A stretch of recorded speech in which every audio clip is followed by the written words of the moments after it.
Portal Manchete, em defesa do povo. Pessoas, porém, ela não reflete a realidade, porque Floriano é uma cidade com a população flutuante muito grande, tem muito estudante que vem para cá, tem muita gente que vem para fazer tratamento, que vem a passeio e que passa determinado tempo em Floriano, mas não tem residência fixa. Isso reflete na atual população, que de acordo com o IBGE são um pouco mais de 62 mil pessoas. Porém, eu tenho uma perspectiva que a população ela tem um acréscimo bem maior.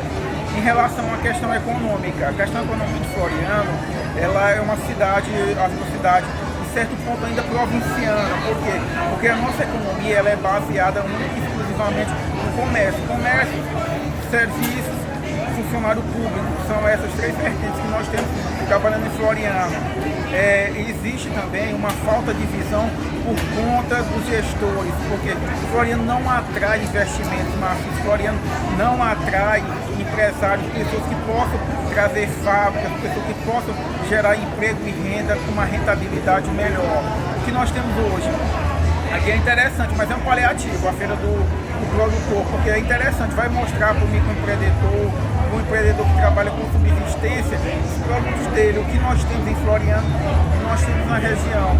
Mas há uma necessidade de políticas públicas, há uma necessidade de uma visão maior pelas pessoas que estão gerindo o município, para que tragam mais investimentos, para que o Floriano ele se transforme, tem uma visibilidade para atrair, geralmente para atrair na realidade emprego e renda, e não apenas algumas pontualidades. Você falou um assunto aí muito interessante, por exemplo, essa feira aqui é um alerta, né? É um alerta, por exemplo, esse rio Parnaíba aí podendo ser aproveitado, as pessoas têm que se deslocar para as verduras vindo de fora, da Bahia. Floriano poderia ser esse eixo, né? Sim, é justamente onde eu falo, nessa questão do problema do choque de gestão. Nós não temos uma gestão, nós nunca tivemos uma gestão profissional. O que acontece? O nosso produtor, ele vai comprar frutas, verduras na Bahia, vai comprar no Pernambuco e Floriano fica ao léu. Nós temos o Rio Parnaíba passando aqui. Tem uma tese do professor Dr. Dejalma Nunes, ele fala sobre a importância do Rio Parnaíba.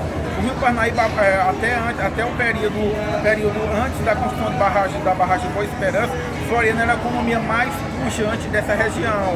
Vinha pessoas da região de Balsas, pessoal do norte do estado, do Goiás atual, todo mundo vinha comercializar em Floriano, mas nós temos hoje uma realidade diferente. Mas a realidade, o tocante dela é esse choque que precisa de realidade, o choque de gestão, para que Floriano possa trazer investimento.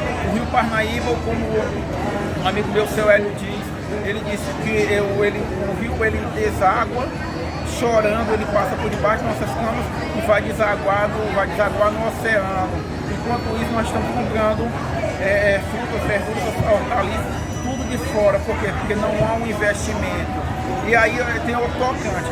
Grande parte dos terrenos do Rio Parnaíba pertencem a determinadas famílias que eles não têm o mínimo interesse de fazer esse investimento. Então Floriano continua com esse retrocesso e a probabilidade é de continuar, porque ninguém tem essa visão.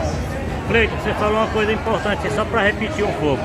Você falou que na construção da cidade de Guadalupe tinha 80 mil habitantes na cidade de Floriano, cidade menor. O que acontece? Floriano, como uma cidade, a maioria das cidades que foram construídas próximas aos rios, elas tiveram essa vantagem, porque não existia na época uma malha rodoviária. Então, qual era o principal meio de transporte para a comercialização?